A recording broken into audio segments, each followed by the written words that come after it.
pledge allegiance to the flag of the United States of America. Оглядывайтесь, мы вас не добили под Сталинградом, на Украине, в Беларуси. For which it stands, one nation under God, indivisible. Против нас и будете опять готовить нападение, мы так ухнем. Justice for all. As we enter the conflict zone between the paradigms, the Anglo-American Empire will realize too late that they have been fighting the last war. This current paradigm was built on debt and death. The Anglo-American Empire won the last paradigm with its superior state capitalism, cranking out the most military hardware and leveling every other economic challenger. They then set about spreading debt all over the world to secure that position for the rest of the century. Ideas are more powerful than bombs, and this new war will be fought with real wealth and ideas. We will see that the war never stopped and that they're close to winning. Imagine to peer across the world and know the enemy's secrets, to place our thoughts into the minds of your leaders. Make your teachers teach the true version of history, your soldiers attack on our command. We will be everywhere at once, more powerful than a whisper, invading your dreams, thinking your thoughts for you while you sleep. We will change you, Dr. Jones. All of you, from the inside. We will turn you into us. And the best part, you won't even know it's happening. What good is the most powerful army in the world if the population that they seek to conquer is intellectually opposed to the repression and has very powerful nations backing them up? What good is the most powerful army in the world if their soldiers are tired of wars based on lies, and their paychecks bounce, and their pensions destroyed? What good is an economic system that has destroyed free market capitalism with state capitalism of fascism? What good is America if we've been systematically turned away from our Constitution and degenerated into socialistic, communistic wards of the state? What if the debts that we have incurred are now too large to defeat any enemy? What if the battle was already lost before the first bullet was fired? What if this was planned all along? What it basically means is to change the perception of reality of every American to such an extent that despite of the abundance of information, no one is able to come to sensible conclusions in the interests of defending themselves, their families, their community, and their country. It's a great brainwashing process which goes very slow, and it's divided in 4 basic stages. The first one being demoralization. It takes from 15 to 20 years to demoralize a nation. Why that many years?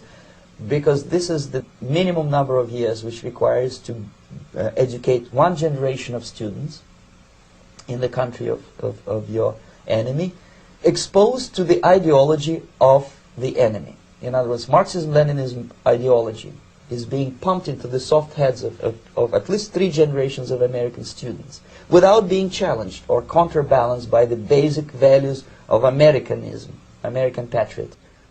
Exposure to true information does not matter anymore. A person who was demoralized is unable to assess true information. The facts tell nothing to him. Even if I shower him with information, with authentic proof, with documents, with pictures, even if I take him by force to the Soviet Union and show him concentration camp, he will refuse to believe it until he is going to receive a kick in his fat bottom. When a military boot crashes his, then he will understand, but not before that. That's the tragic of the situation of demoralization. So the next stage is destabilization. This time, subverter does not care about your ideas and the patterns of your consumption. Whether you eat junk food and get fat and flabby, it doesn't matter anymore. This time, and it takes only from 2 to 5 years to destabilize a nation, what matters is essentials: economy, foreign relations, defense systems. And you can see it quite clearly that in some areas, in such sensitive areas as defense and economy, the influence of Marxist-Leninist ideas in the United States is absolutely fantastic. I could never believe it 14 years ago when I landed in this part of the world, that the process will go that fast. The next stage, of course, is crisis. It may take only up to 6 weeks to bring a country to the verge of crisis. You can see it in Central America now. And after crisis, with a violent change of power, structure, and economy, you have so-called the period of normalization. It may last indefinitely. Normalization is a cynical expression borrowed from Soviet propaganda. When the Soviet tanks moved into Czechoslovakia in '68, Comrade Brezhnev said, "Now the situation in brotherly Czechoslovakia is normalized." This is what will happen in the United States if you allow all these schmucks to bring the country to crisis, to promise people all kind of goodies and the paradise on earth, to destabilize your economy, to eliminate the principle of free market competition, and to put a big brother government in Washington, D.C. In Vietnam, we had heard that we had to win the hearts and minds of the Vietnamese to win the war. This is true because if a populace does not willingly accept the power, they will cause too much trouble to keep that power. While the U.S. has successfully used bullets and bombs to force power onto other nations, we have been systematically destroyed from the inside with collectivist thought.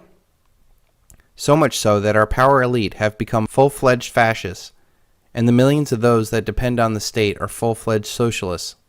This vice between the top and bottom has purposely been done to destroy the American middle class that creates all the wealth in this country.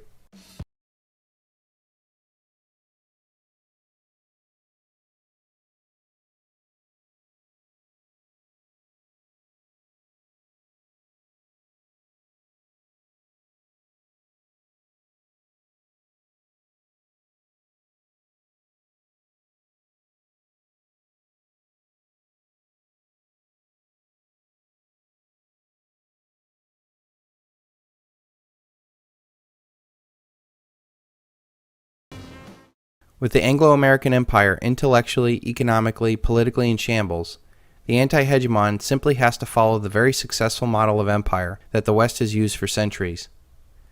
Expand trade and business relationships, secure the resources through contracts or force, offer cover to nations that toe the line and consolidate power to the top. The anti-hegemon will be successful because they are offering peace and trade versus bullets and bombs, knowing all along that they're intellectually no different than the fascists that the Anglo-American Empire represents. How this conflict is ultimately resolved is yet to be determined. I have done videos about the Anglo-American Empire and how they could do 3 false flags to fail forward to try to extend their winning streak by starting a World War III. I mean, how do you solve a problem where you're spending 10% of, you're running a 10% fiscal deficit? You're not going to get growth in the absence of private sector credit demand. So the government's idea right now is we're going to export our way out of this. And when I asked a senior member of the Obama administration last week, how are we going to grow exports if we won't allow nominal wage deflation? And he says, we're just going to kill the dollar. And I said, okay, more you mean. Or we could wake up one day and the dollar totally destroyed because the world no longer wants to hold our dollar and they'll embrace the new hegemon. One thing is certain, this way of life is done. And the only way to transfer your wealth from this way of life to the next one is through real assets like silver. Let me begin by making just a thumbnail definition of the geopolitical context in which we all find ourselves, including America. And in my perspective, that geopolitical context is very much defined by 2 new global realities. The first is that global political leadership, by which I mean the role of certain leading powers in the world, has now become much more diversified, unlike what it was until relatively recently. Relatively recently still, the world was dominated by the Atlantic world, as it had been for many centuries. It no longer is. Today, the rise of the Far East has created a new, but much more differentiated global leadership. One which, in a nutshell, involves, if one can hazard, an arbitrary list of the primary players in the world scene: the United States, clearly, maybe next to it, but maybe the European Union. I say maybe because it is not yet a political entity. certainly increasingly so, and visibly so, China, Russia, mainly in one respect only, because it is a nuclear power co-equal to the United States, but otherwise very deficient in all of the major indices of what constitutes global power. Behind Russia, perhaps individually, but to a much lesser extent, Germany, France, Great Britain, Japan, certainly, although it does not have a politically assertive posture. India is rising. And then in the background of that, we have the new entity of G20, a much more diversified global leadership, lacking internal unity, with many of its members in bilateral antagonisms. That makes the context much more complicated. While the criminals that sit at the top of the Anglo-American Empire and the anti-hegemon would love to have this new Hegelian dialectic between the two of them so that they could divide up the spoils of the world, there is one more power out there that they both fear more than each other, and that is a wide-awake humanity refusing to play along in this game anymore. The other major change in international affairs is that for the first time in all of human history, mankind is politically awakened. That's a total new reality. Total new reality. It has not been so for most of human history until the last 100 years. And in the course of the last 100 years, the whole world has become politically awakened.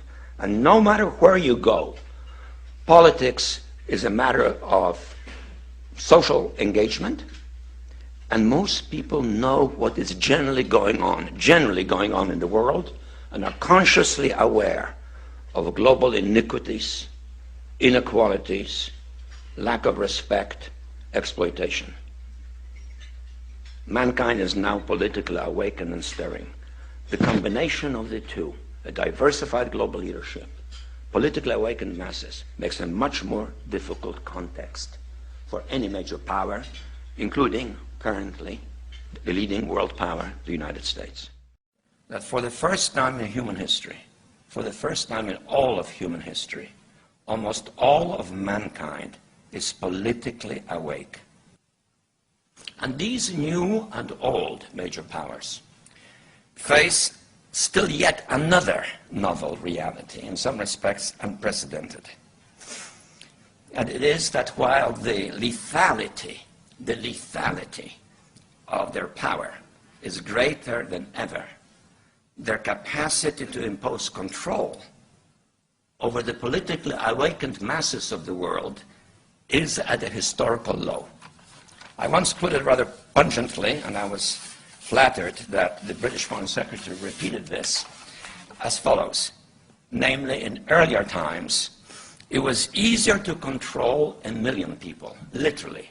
It was easier to control 1 million people than physically to kill 1 million people. Today, it is infinitely easier to kill 1 million people than to control 1 million people. It is easier to kill than to control.